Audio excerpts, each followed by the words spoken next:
Hay ciertas responsabilidades que pastores y diáconos se delinean aquí en la Biblia, y si ya hemos caído en ciertos pecados, estamos descalificados. No es el mero hecho de vivir en el mundo. Hay que vivir en el mundo, pero sin caer. Y habrá muchas tentaciones. Quería aclarar eso. No estás descalificado simplemente por haber vivido en el mundo. No quería decir eso. Bien, pues vamos a volver a los apuntes. Estamos terminando con la parte de la introducción. Estamos en la última parte de la primera hoja. Comenzando con bienvenido al Nuevo Testamento. Y el primer apunte que tengo aquí es el Nuevo Testamento empieza con los evangelios. ¿Cuántos evangelios hay? 4.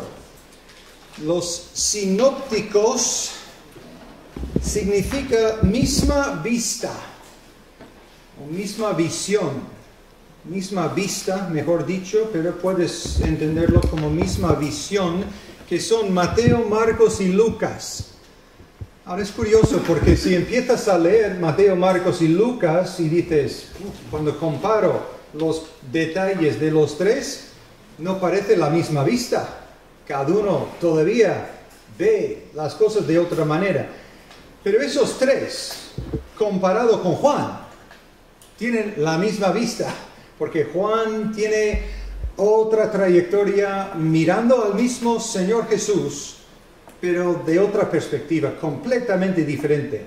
Estos tres tienen una perspectiva diferente también, el uno del otro, pero los tres son más o menos la misma vista, cuentan más o menos las mismas historias, no siempre en el mismo orden, con más o menos detalle, pero es más o menos la misma vista. Por eso se llaman los sinópticos, los primeros tres. Luego el otro es el Evangelio de Juan, y tengo un asterisco allí. Lo más cercano, quizás, que llegamos a coincidir en los 4 evangelios se encuentra con relación a Juan el Bautista. Los 4 hablan de Juan el Bautista al principio de su evangelio, pero mira los números: Mateo 4, Marcos 1, Lucas 4, Juan 4. Por lo menos 3 de los 4 tienen capítulo 4. Pero esto de Marcos, capítulo 1. Es que Marcos ni habla del nacimiento de Jesús, ni su niñez.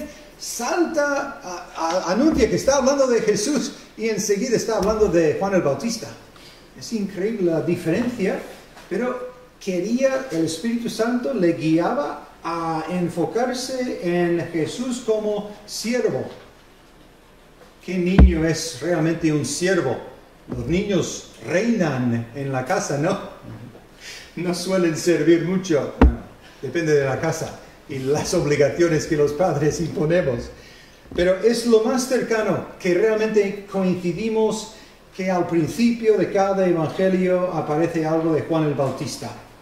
Pero no vas a poder decir Juan 1.1 coincide con Mateo 1.1. Es que no coinciden así. Segunda hoja, la letra B. El Nuevo Testamento continúa con un libro histórico. Eso no quiere decir que los otros libros no contienen detalles históricos o historia. Pero hay un libro que se llama el libro histórico, que es Hechos. Letra C. El Nuevo Testamento contiene unas 13 o 14 epístolas de Pablo. Ahora, ¿por qué digo 13 o 14? ¿Cuál es la polémica? Hebreos. Siendo Hebreos la incógnita, ¿será Pablo? Vamos a mirar. Os dije la última vez que tengo algunos versículos que a mí me ayudan a sacar la conclusión que puede ser Pablo. Y empezamos con el último capítulo. Hebreos 13. Versículos 25, 23, 18. No hay por qué ir en ese orden al revés, pero así lo tengo. El saludo al final es muy típico de Pablo. La gracia sea con todos vosotros. Amén. Es muy típico de Pablo. Por lo que he leído, Creo que incluso en griego es muy parecido a lo que Pablo solía decir al final. Eso no significa que Pablo podía hacer lo mismo. Yo en castellano tenía que aprender cómo terminamos una carta. Es sinceramente, atentamente, cordialmente, ¿cómo es? Tenía que mirar qué hacen los demás. Pues hago lo mismo, porque estoy escribiendo en castellano. Alguien podía copiar lo típico de Pablo. Versículo 23. Sabed que está en libertad nuestro hermano Timoteo, con el cual si viniere pronto iré a veros. Nadie más habla de Timoteo. Ni Judas, ni Santiago, ni Pedro, ni Juan. Solo Pablo. Eso tampoco significa que tiene que ser Pablo. Cualquier otro puede recordar, Timoteo está en libertad. Se lo comento. Puede ser otro. Simplemente son detalles que me llaman la atención. Versículo 18. Orad por nosotros. Bueno, eso en sí, Pablo pidió eso muchas veces. Pues confiamos en que tenemos buena conciencia, deseando conducirnos bien en todo. Eso me recuerda del evento en Hechos 23.1. Vamos a mirar Hechos 23.1.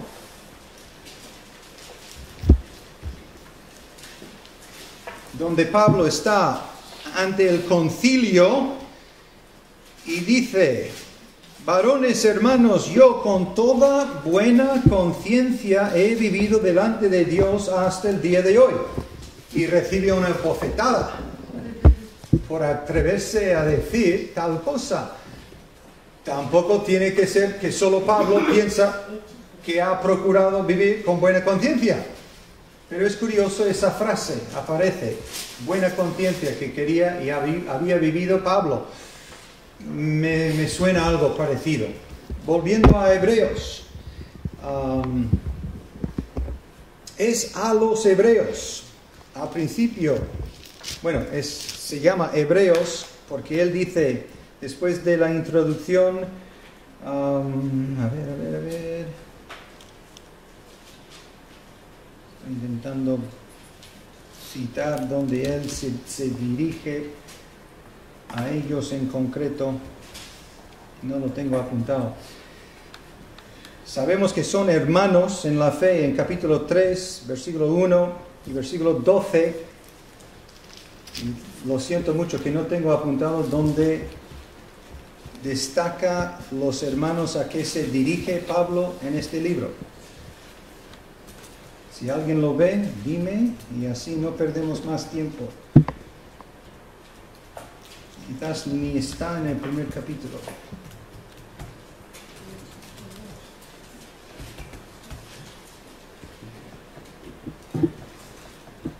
Vamos a dejarlo por el momento, pero se llama Hebreos porque se dirige a los hebreos, a hermanos convertidos a Cristo que son judíos, por eso son hebreos.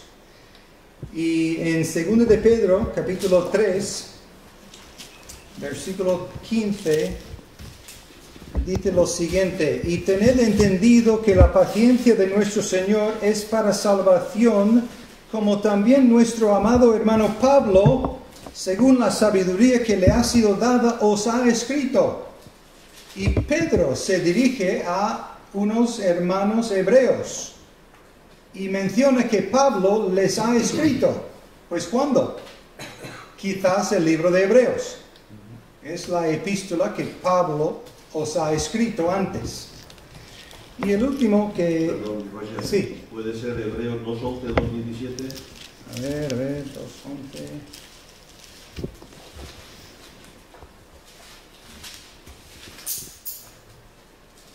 17.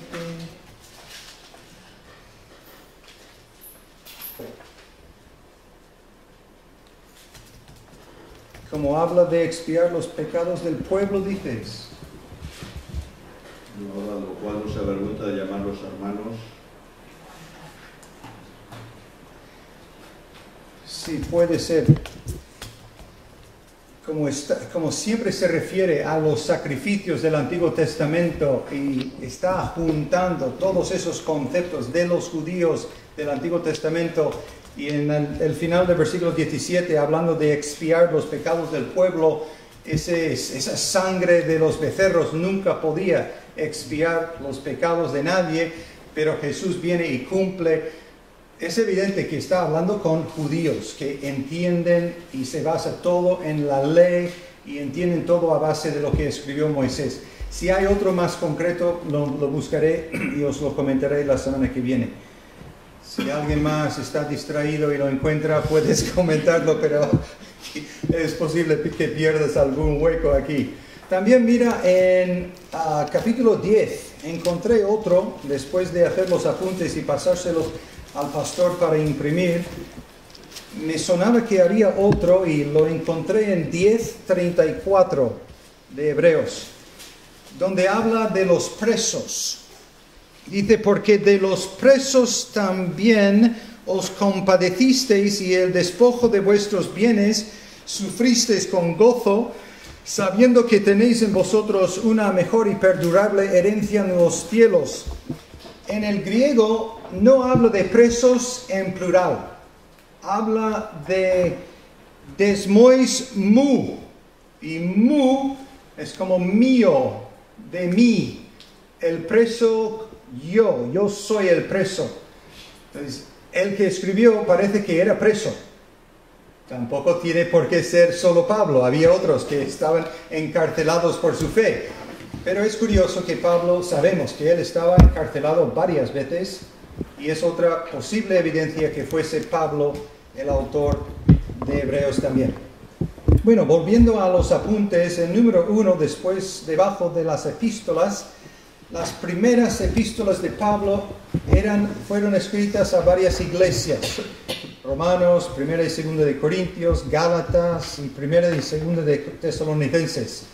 Son los que tienen fechas más antiguas, sobre el año 49 a 55, fueron los primeros que fueron escritas. Luego, número 2, las epístolas de Pablo en prisión. Efesios, Filipenses, Colosenses, que están en ese orden, juntas en el Nuevo Testamento, más Filemón. Él escribió esas 4 epístolas siendo él preso en la cárcel. Y número 3, las epístolas pastorales. Ese hueco es la palabra pastorales, que son 1 y 2 de Timoteo y Tito. Bueno, la letra D, el Nuevo Testamento tiene 7 epístolas generales. Se llaman epístolas generales. No es que tengan menor significado o importancia, pero son Santiago, los 2 de Pedro, 3 de Juan y Judas, en total de 7. Y la letra E, el Nuevo Testamento tiene un libro profético que es Apocalipsis, pero como en el caso de Hechos, hay otros libros que contienen profecías. Por ejemplo, Mateo 24-25, hablando del milenio, sobre todo en esos 2 capítulos. Hay muchas más profecías en todo el Nuevo Testamento, pero hablamos de un libro profético, Apocalipsis. Vale, ahora, número 4. ¿Hay alguna pregunta hasta el momento? Sí. No es por nada, yo es que en algunos textos que he leído, Juan lo considera solamente la primera de Juan, segunda y tercera no la incluyen en las generales. Ah, no, nunca había leído eso. ¿Y los atribuyen a otro autor? Sí, no, lo atribuyen a epístolas asiáticas. Ah, es la primera vez que he oído eso. No dudo que lo has leído, pero es curioso. De curiosidad, porque a mí me ha extrañado. Ya. Bueno, todo lo que me han enseñado y he visto escrito, son 2 más de él, son diferentes, muy diferentes, dirigidos a personas en concreto y no a una iglesia. Entonces, quizás por eso se consideran diferentes en ese sentido, puede ser. Gracias. ¿Otro comentario o pregunta? Vale, ya sé que hemos hecho introducción hasta el momento y el número 4, introducción al Nuevo Testamento. Parece que no estamos avanzando nada, ¿verdad? Bueno, la verdad es que vamos a entrar ya a los libros en sí. Primero, los 4 evangelios. los evangelios sinópticos, que ya hemos dicho que son Mateo, Marcos y Lucas, y hay que comentar sobre el problema sinóptico. El problema sinóptico. Hay algunos que dudan la autenticidad de estos tres evangelios. ¿Por qué? Porque, por ejemplo, número 1, no siguen el mismo orden. Número 2, no dan los mismos detalles. Número 3, supuestamente se contradicen en ciertos puntos y hay unas respuestas. Pero antes de ver esas respuestas, vamos a mirar, por ejemplo, cuando Jesús alimentó a los 5,000.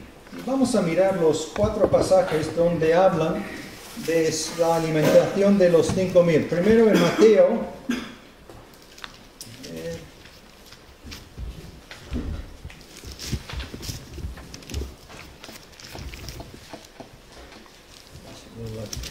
No tengo el capítulo, ayúdame, no tengo el capítulo, tengo el comentario diferente que pone Mateo, pero no tengo el capítulo apuntado.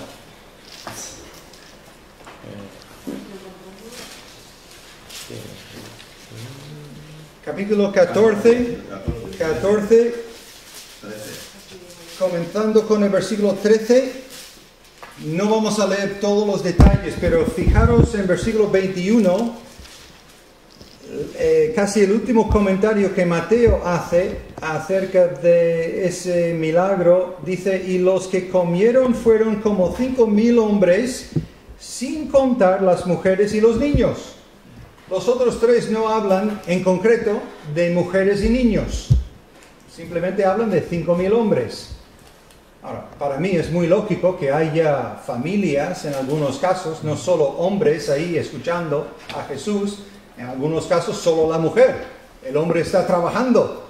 Puede haber sido más mujeres que hombres. Pero algunos dirían, ves que hay una contradicción. Aquí habla de mujeres y niños y Marcos no lo habla. No es contradicción. Es que Mateo, por la inspiración del Espíritu Santo, incluye ese detalle. La Biblia no es machista, por ejemplo.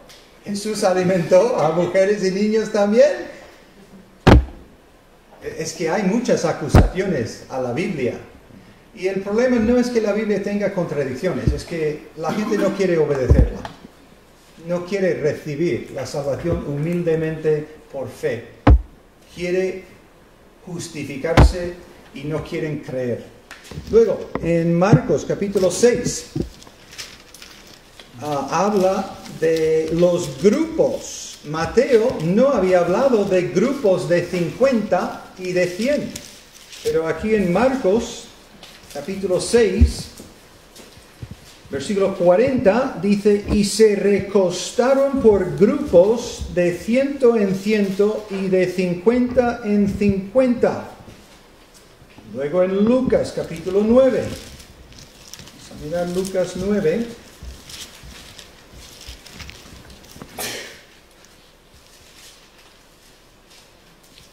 Empezando en versículo 10, no tengo apuntado el versículo, creo que él también habla de los grupos, no recuerdo bien. Habla ahí de los 5, sí, en versículo 14 Jesús dijo, hacedlos sentar en grupos de 50 en 50. Aquí Jesús, con su boca, según Lucas, no dijo, y de 100 en 100. Pero fijaros, si se juntan 2 grupos de 50, ¿qué tienes? 100. Y Lucas, seguramente Lucas no estaba presente para poder ver necesariamente cómo estaban agrupados, pero él sabía que Jesús dijo de 50 en 50. Marcos había comentado que también de 100 en 100. No es contradicción. Que se juntaban 2 grupos de 50, es 100, muy fácil de entender. Y luego, en el libro de Juan, capítulo 6, también Juan habla de este milagro de alimentar a 5,000.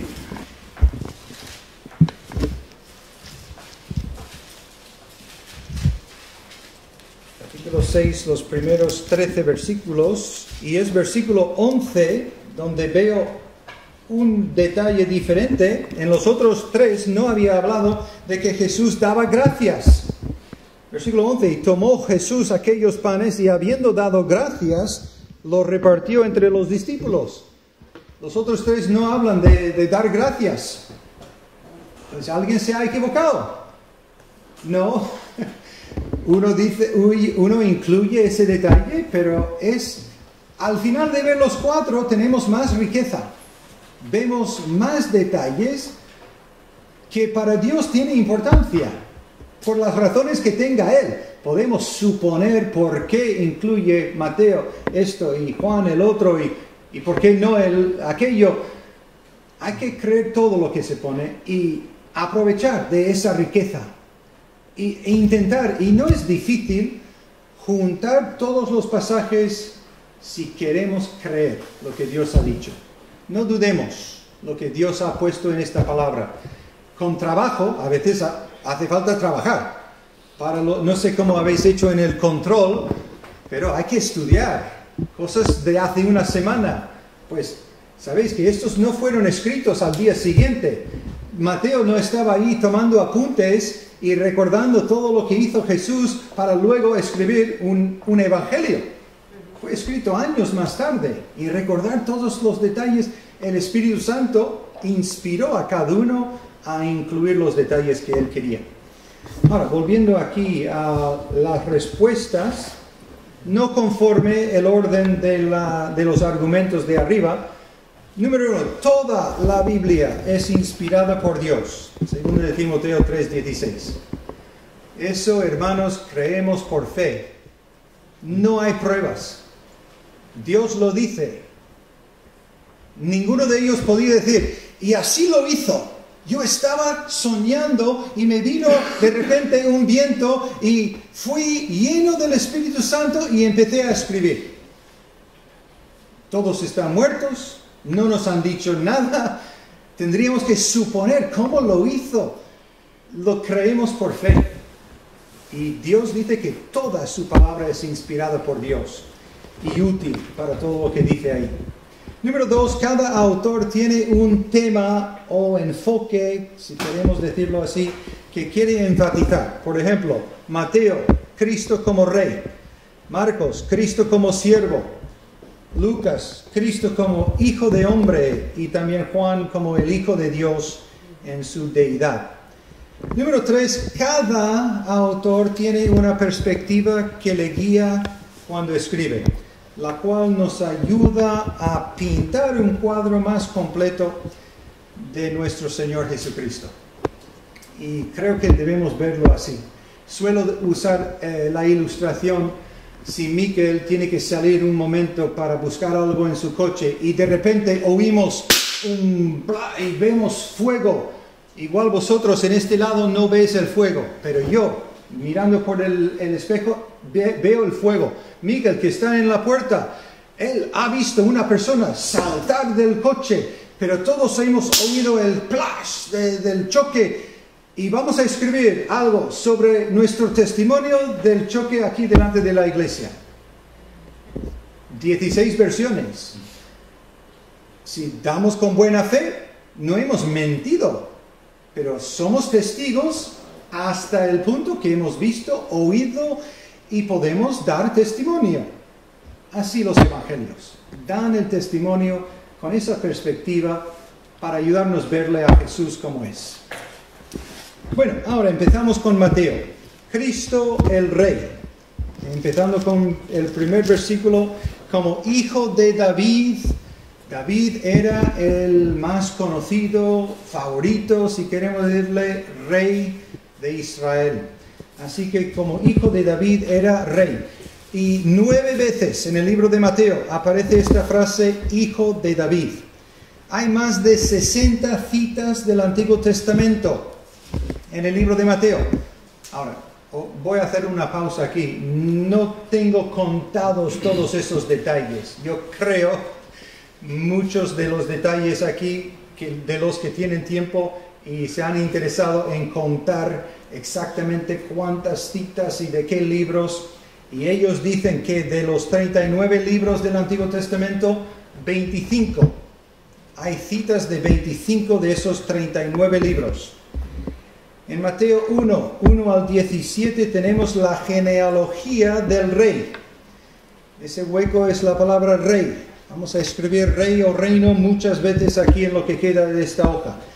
Rey como descendiente de José, marido de María, descendiente de Salomón. En versículo 6 vemos que Isaí engendró al rey David y el rey David engendró a Salomón, de la que fue mujer de Urías. Salomón, sabemos que era el siguiente rey, pero David tuvo muchos hijos.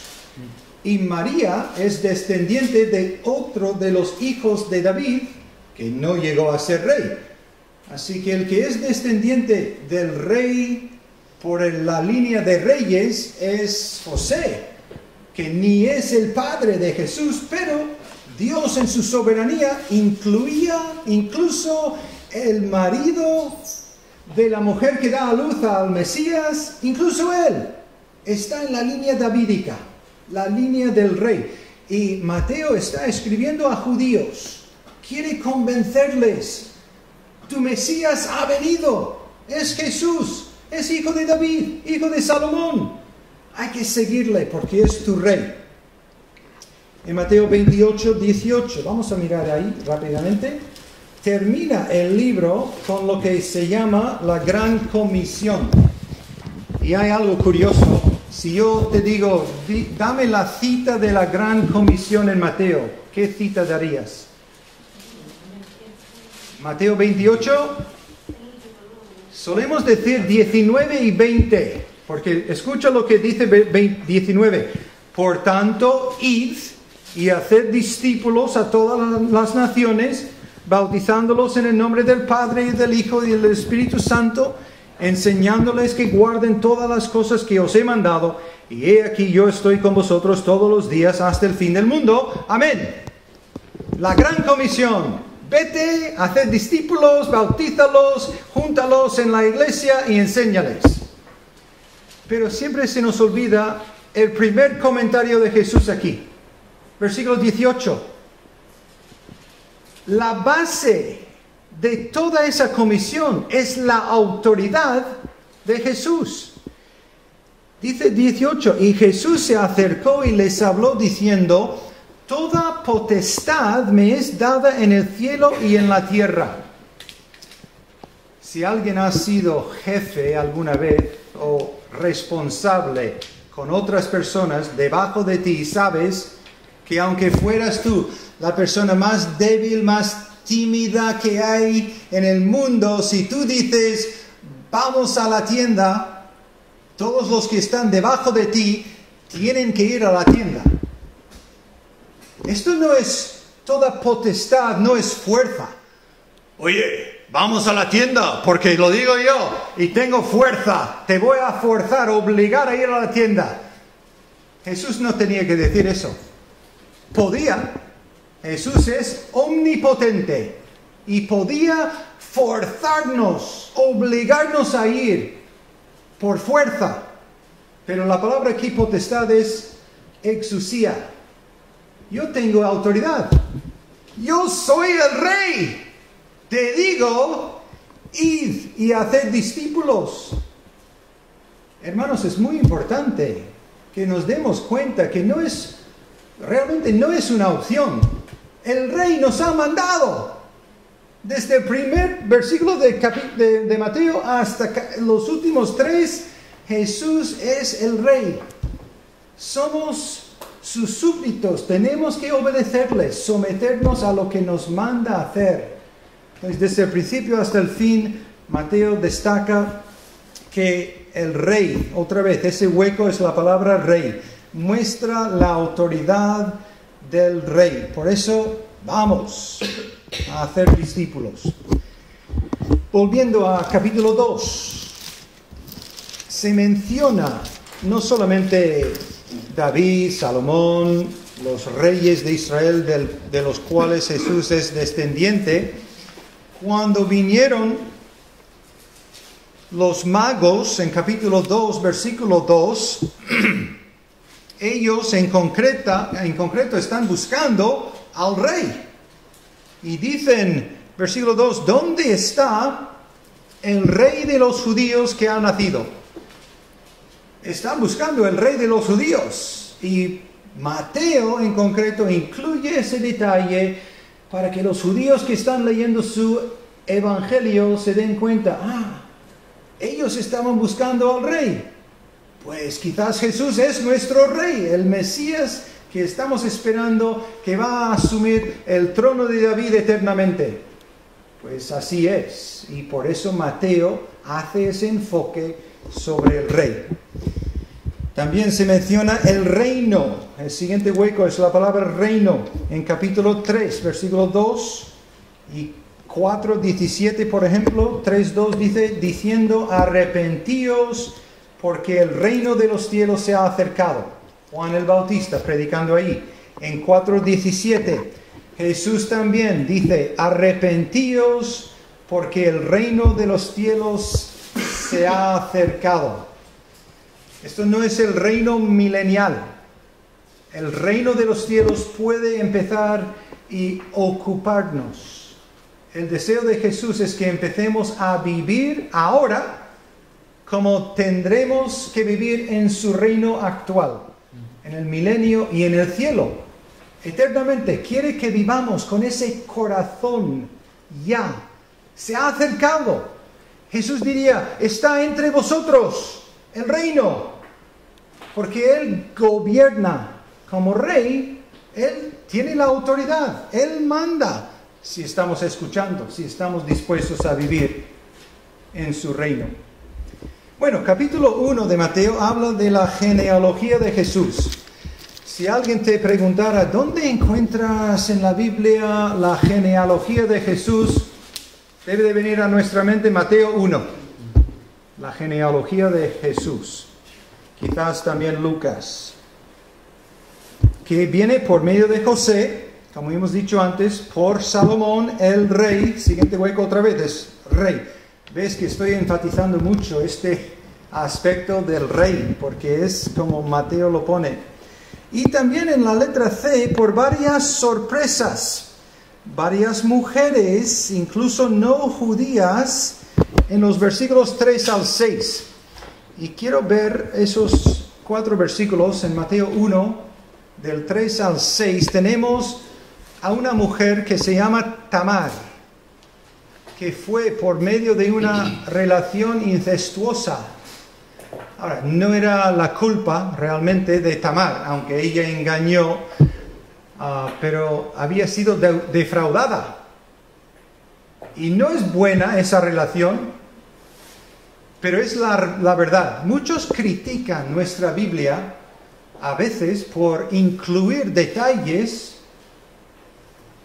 sobre nuestros héroes, pero Dios no esconde la verdad. En un momento vamos a leer de David, el rey, del cual viene el rey de reyes, y él comete adulterio con una mujer. Ella se menciona en versículo 6. David engendró a Salomón de la que fue mujer de Urías. Pero entre esos dos, en versículo 5, Salmón engendró de Rahab a Booz. ¿Quién era Rahab? Ramera en Jericó. Pero ella puso su fe en el Dios de los israelitas. Para mí esto me llama la atención, que Dios al que le cree premia con su gracia para recibirle. Es una gran bendición. Los que escuchan el Evangelio deben de sacar claramente de estos ejemplos: vaya, Dios recibe a este tipo de persona. Me puede recibir a mí. Yo doy gracias a Dios que me ha recibido a mí. Yo era parecido a Pablo, no tan erudito, pero tan fariseo, tan legalista. Yo insistía con gente. Había una temporada, no sé si Ana te acuerdas de la temporada, cuando yo creía que era pecado reír. Y tenía versículos que pensaba, es mi teléfono. qué vergüenza, lo voy a dejar. ¿Quién me está buscando? Ves que estoy riéndome ahora. Es mucho mejor vivir con la risa, porque vivir sin risa es peligrosísimo. Pero yo tenía versículos sacados de su contexto para justificar mi postura. Pues Dios me ha salvado a mí. Es muy difícil llegar al corazón de un legalista, porque ya me veo justificado. Yo soy el mejor de todos porque estoy machacando a todos por su pecado. Pues ¿cómo vas a convencer a alguien que está tan convencido que él es pecador? Yo doy gracias a Dios que me ha salvado a mí. No tengo esos pecados, pero mi pecado de orgullo, de legalismo, es igual de mal. Quizás más difícil de ver que estos pecados. Y el último que se menciona ahí es una mujer también, Ruth, a Obed. ¿Quién era Ruth? Extranjera. No hizo nada, nació como extranjera. No hay ningún pecado que se menciona de Ruth que yo he visto leyendo el libro de Ruth, y ella entra en la línea mesiánica. Dios es lleno de misericordia. Incluye a todos los que reciban a este Rey por Señor y Salvador. Capítulo 2 habla de la niñez de Jesús. Tenemos esta visita de los magos. Tengo ahí como pregunta, a los 2 años, vamos a mirar versículo 16 de capítulo 2 de Mateo. Herodes entonces, cuando se vio burlado por los magos, se enojó mucho y mandó matar a todos los niños menores de 2 años que había en Belén y en todos sus alrededores, conforme al tiempo que había inquirido de los magos. ¿Por qué eligió de 2 años para abajo? Por el tiempo que había inquirido de los magos.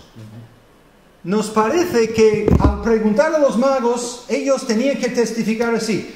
Pues Rey Herodes, hace 2 años, ahora, no lo pone tan claramente, no estoy añadiendo a la Biblia, estoy imaginando por el testimonio que este versículo nos da. Él había inquirido, les había preguntado, ¿cuándo habéis venido?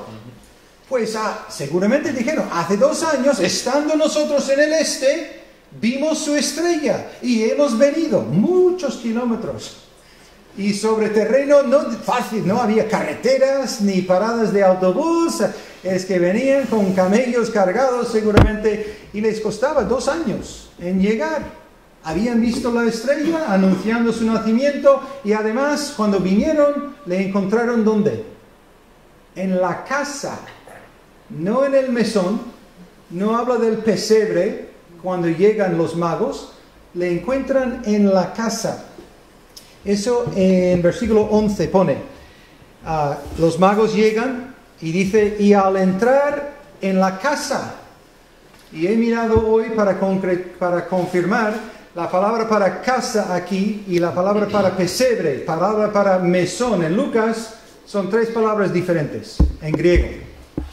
Jesús no estaba en el mismo lugar de su nacimiento, así que esos bonitos belenes que tienen los magos con los pastores, es todo bonito, son detalles que vale, está bien, pero no es preciso sobre quiénes estaban ahí la noche que nació Jesús.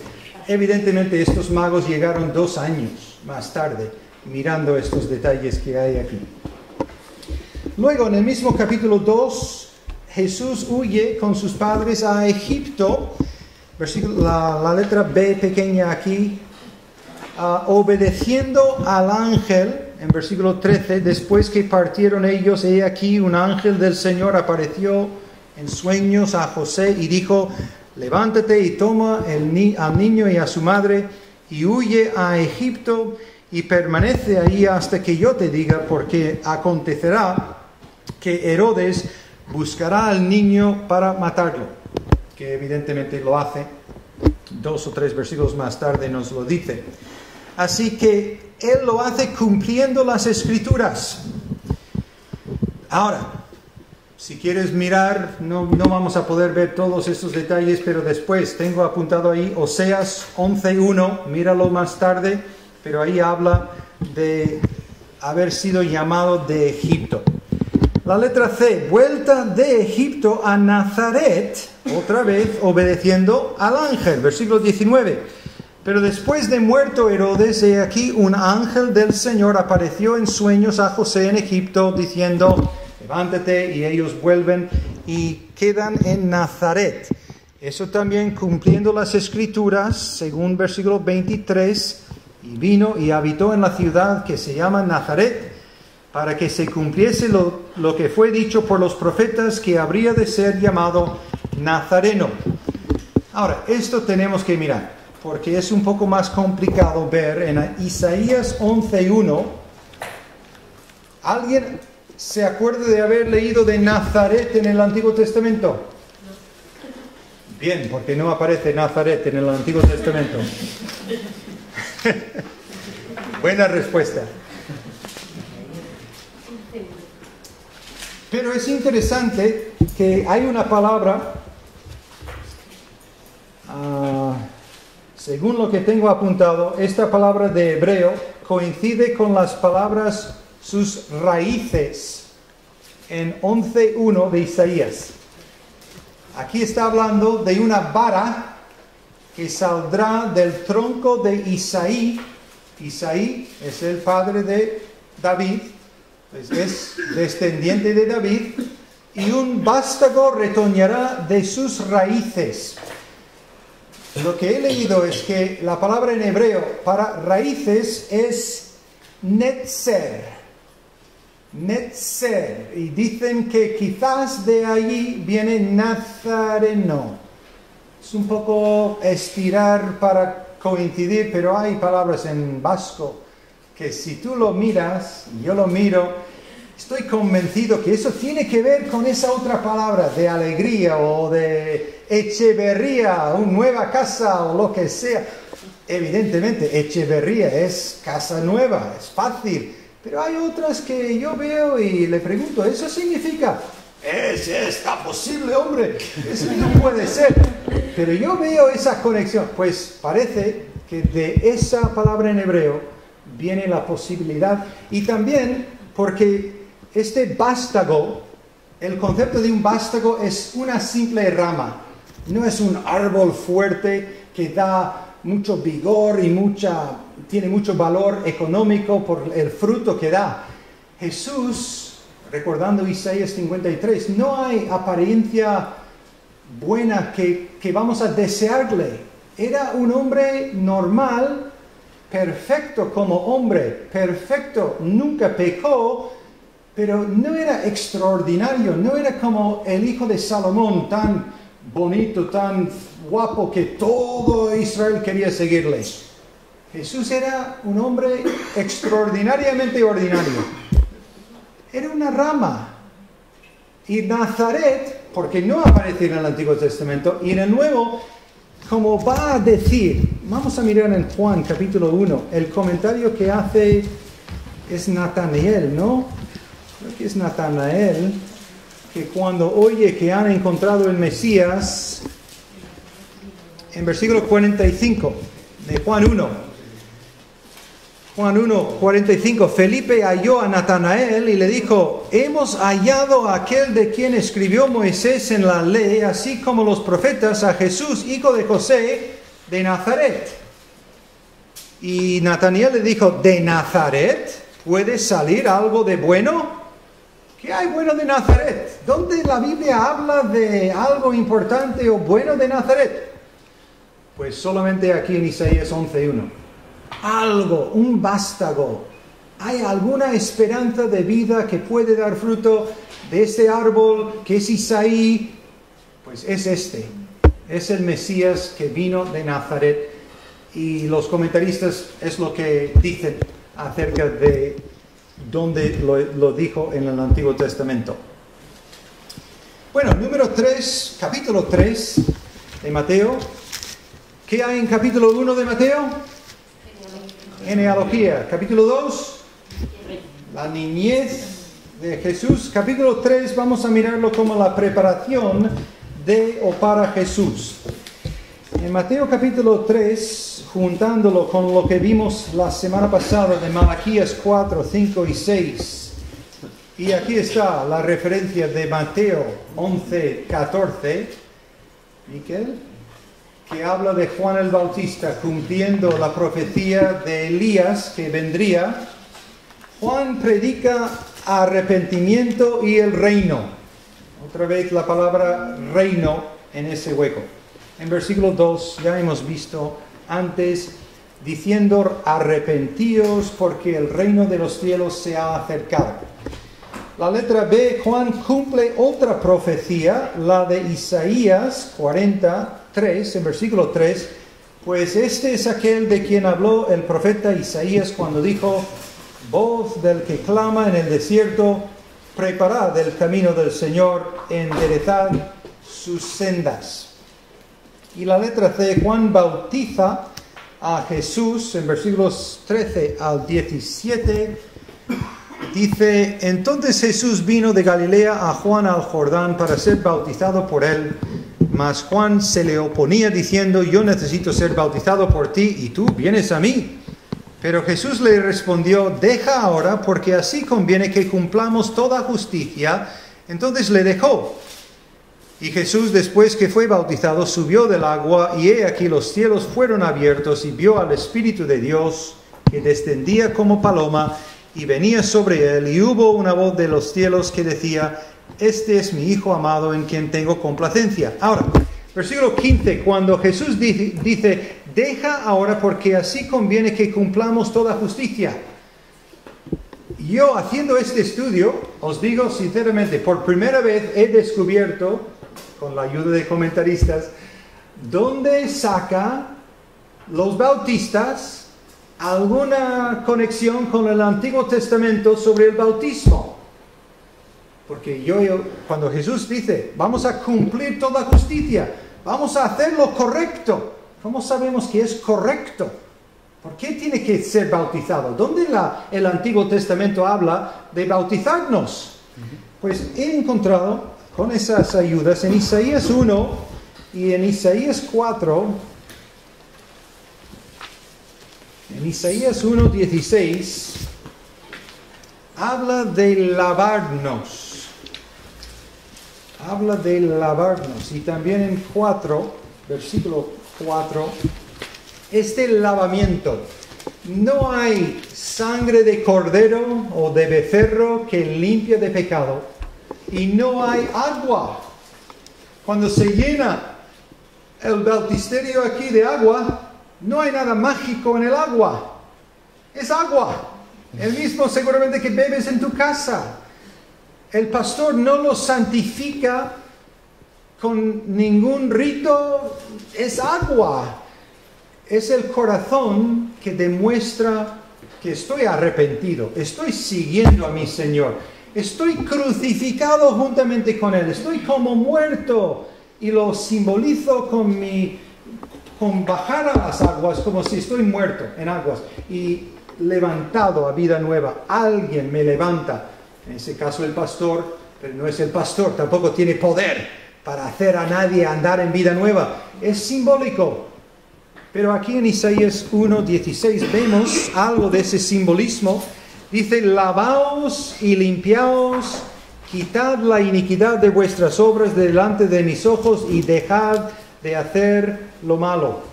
En capítulo 4, versículo 4, cuando el Señor lave las inmundicias de las hijas de Sión y limpie la sangre de Jerusalén de en medio de ella con espíritu de juicio y con espíritu de devastación. Que yo vea son las referencias más adecuadas para no justificar, para ver por qué Jesús comentó, vamos a cumplir toda justicia. Vamos a poner una ilustración viva de lo que Isaías decía de tener que ser lavados, aunque ese agua no lava a nadie en sí. Bueno, el último en esta hoja, la tentación de Jesús, Mateo 4. No es todo el capítulo que habla de la tentación, también habla del comienzo en Galilea, de su predicación de arrepentimiento, y del reino. El siguiente hueco es la palabra reino, el último hueco de esta hoja, en versículos 12 al 17.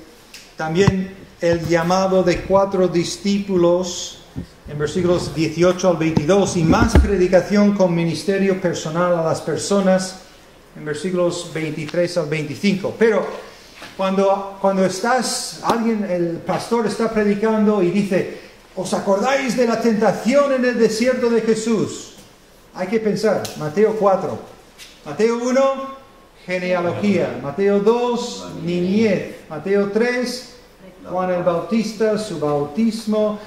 Mateo 4, la tentación. En general, eso me ayuda a mí recordar dónde están esos pasajes. Si lo tengo que comentar a alguien o alguien está predicando y quiero encontrarlo rápidamente. Pues tenemos 5 minutos más para entrar en el Sermón del Monte. Vamos a pasar bastante de la clase siguiente en el Sermón del Monte. Os digo, no sé si os habéis fijado en el plan de estudios, yo puse la primera semana introducción, segunda semana hoy Mateo, tercera semana Mateo y Marcos. Si vais mirando los apuntes, hay muy poco sobre Marcos. No es que no me guste el libro de Marcos, la verdad es que cuando prediqué uno de los evangelios sinópticos, elegí a Marcos. Y lo prediqué, no sé, casi 100 mensajes del libro de Marcos. Pero Mateo, no sé por qué, me llama la atención que el orden de los eventos parece más fácil recordar. Genealogía, niñez, Juan el Bautista y el bautismo, la tentación, el Sermón del Monte. A mí me entra más fácil el orden que pone Mateo. Entonces vamos a usar Mateo como el modelo y comentaremos cosas de Marcos. No menospreciamos a Marcos para nada, pero no tenemos tiempo para tocar todos los detalles de todos los evangelios sinópticos. Así que aquí en el Sermón del Monte son 3 capítulos, 5, 6 y 7. ¿Alguien tiene una idea qué es lo que más se destaca de Mateo 5, del Sermón del Monte? Las bienaventuranzas, muy bien. La primera parte solo habla de las bienaventuranzas. Luego, ¿de qué habla? Después de las bienaventuranzas, que somos algo y algo, sal y luz. ¿Y después de eso? La ley. Eso es capítulo 6. La ley.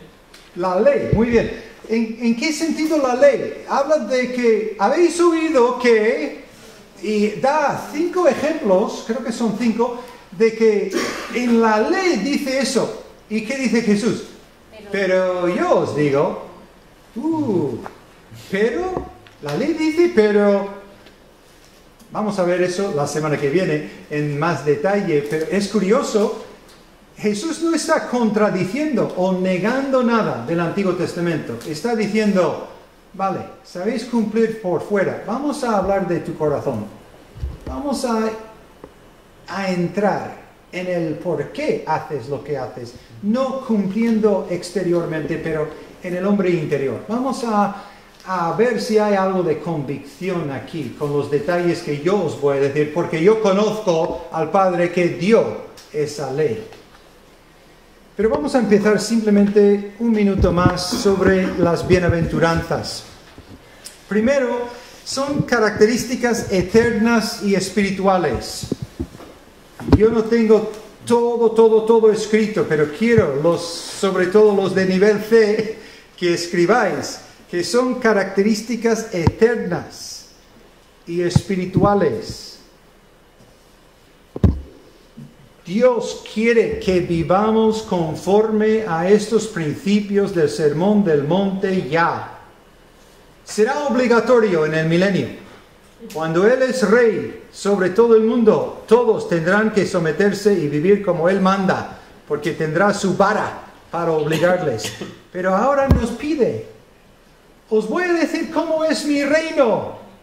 Vivir ya para que estéis preparados para aquel día que entráis en el reino. ¿Por qué no ensayamos Estoy entrenando unos chicos para jugar a baloncesto. No es un desastre total, pero es un desastre de 95%. Pero están aprendiendo, porque un día casi todos quieren jugar.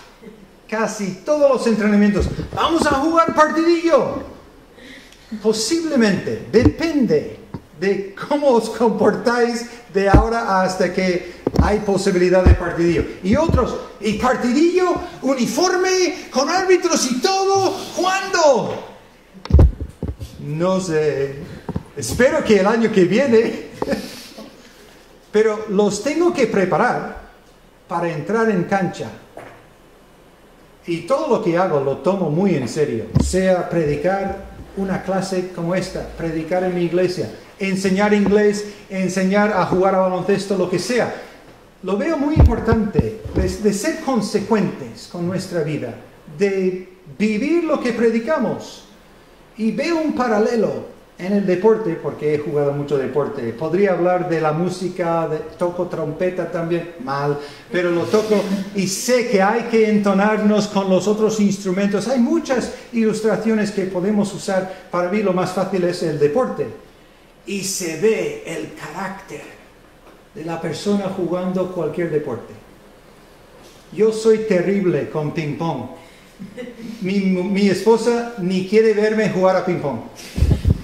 Lo tomo tan en serio que para ella no es divertido verme jugar. Estoy sudando, lanzándome en el aire para intentar llegar y gritando ¡ay! Y dándole fuerte y sin piedad alguna. Ahora, depende ahora. He madurado algo. Si estoy jugando con mi hijo de 8 años, ¿puedo jugar ahora? Ta-ta, ta-ta, ta-ta, ta-ta. No me divierto nada haciéndolo, sino viéndole a él. Me divierto viéndole a él que está dándole.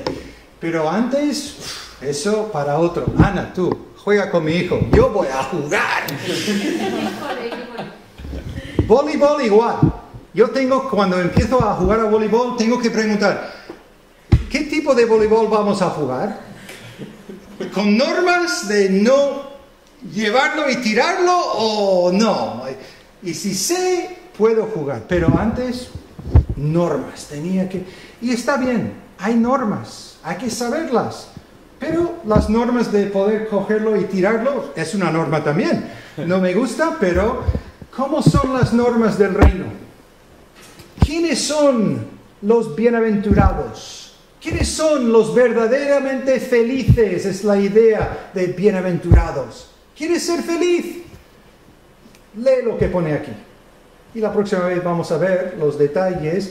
Y segundo comentario que quiero que escribáis bajo la letra A es que son para mí secuenciales. Hay una secuencia. El primero tiene que venir primero, luego el segundo. No puedo elegir, pues yo soy muy manso, entonces yo voy a recibir la tierra por heredad, según versículo 5. Y me quedo satisfecho con eso. No me hables de pobre de espíritu, eso es demasiado pesimista. Soy manso, entro yo, la heredad de la tierra, suficiente para mí. No, es una secuencia. Empezamos con un espíritu humilde, pobre en espíritu. Yo no tengo nada que ofrecer a Dios. Y Él me invita a entrar en su reino. Increíble. Pero hay que tener esa postura, esa disposición de verme como pobre. No tengo nada que ofrecerle. Sin embargo, me deja herencia en su reino. Es que la próxima vez daremos más detalles. Solo tendréis que ser responsables con esos dos últimos comentarios para el examen, el control, que son características eternas y espirituales y consecuenciales. Bueno, no solo eso, que también la segunda hoja entera y los últimos apuntes de la primera hoja. Así que no es cumulativo, los controles son de la clase anterior. Y los deberes para la semana que viene, como podéis ver, si puedo encontrar mi hoja de plan de estudios, hay que leer Marcos 1 al 8 y memorizar Marcos 10, 45. Habrá una pregunta si has leído Marcos 1 a 8 y otra pregunta donde la primera vez voy a poner partes del versículo. Solo tenéis que rellenar frases en el versículo. Solo esta vez. El siguiente versículo de Lucas 19:10 tendréis que escribirlo entero. Pero para la semana que viene, partes, frases de Marcos 10:45. Y los del nivel C, la redacción sobre las parábolas del reino. Si no tienes esa hoja todavía, para ese trabajo extra adicional para el nivel C, todavía tenemos 2 hojas, 2 copias aquí. Así que si hay alguna pregunta, es el tiempo para preguntar o hacer comentarios. ¿Alguien? Yo a mí me llama la atención el que, claro, si toda la palabra es inspirada por Dios, ¿no? Y nos fundamentamos en el versículo de Timoteo de 3:16 o 14 o 15. Y que no aparecen como las cosas importantes, siempre en la Biblia se repiten muchas veces, como hemos dicho, ¿no? Pues el hijo de David se repite 9 veces, el reino se repite muchas veces, pero este versículo solo se dice una vez, o creo. El segundo de Timoteo 3:16 sí. No es el único. Voy a apuntar y te doy una tarea extra. Busca. Que siempre ponemos como ejemplo ese, pero claro, que habrá más. Vale. A ver si tú o yo podemos encontrar más. Hay bastantes más que hablan de la inspiración. Sí, no, es fundamental. Y es el más claro, pero hay mucha indicación de la inspiración de la palabra de Dios. De toda la inspiración. Sí. O sea que es toda. Bueno, no lo dice tan claramente, por eso usamos ese versículo porque es tan claro, pero muchos, primero de Pedro habla, creo que es 1, 20 y 21, de hombres santos de Dios inspirados por el Espíritu Santo. Ahí habla de las personas que Dios usó, entonces hay detalles de distintos versículos, ese es el más claro y por eso solemos usarlo. Sí. Es sobre el bautismo que vimos sobre Isaías. Sí. ¿No? He leído comentarios también que cuando el pueblo de Israel pasó en el mar. Sí, es verdad. Eso se lo podía ver o relacionar con un bautismo para ellos. Sí, y Pedro usa eso como comentario sobre el bautismo, que no nos salva literalmente, pero es un dibujo, es un cuadro de lo que es el bautismo. Eso para mí no es tan individual como quiero ver el bautismo, es muy personal, cada persona tiene que bautizarse y eso es todo el pueblo de Israel, pero es el pueblo de Israel, son los descendientes pero de Abraham. Entonces vemos la bendición de Dios sobre un hombre y sobre todos sus descendientes. Entonces sí, hermano, está bien, es buen ejemplo también. Otro. Y también he escuchado alguna vez que el árbol genealógico, muchas veces en Lucas y en Mateo, que no se contradicen. ¿Eso has oído tú alguna vez? Es que hay algunos huecos, es lo que he oído, que huecos, saltan ciertas generaciones y hablan del hijo de, y resulta que es el abuelo y luego el nieto, y el padre no se menciona. Pero es así que se consideraban. Son mis hijos. Labán dijo a Jacob que huía de él. Estos son mis hijos. Y Jacob está, ¿qué dices? Son mis hijos, pero no dijo nada. Lo reconoció porque en esa cultura era verdad. Son sus hijos, descendientes suyos. ¿Otro? Vale, pues vamos a orar y nos despedimos.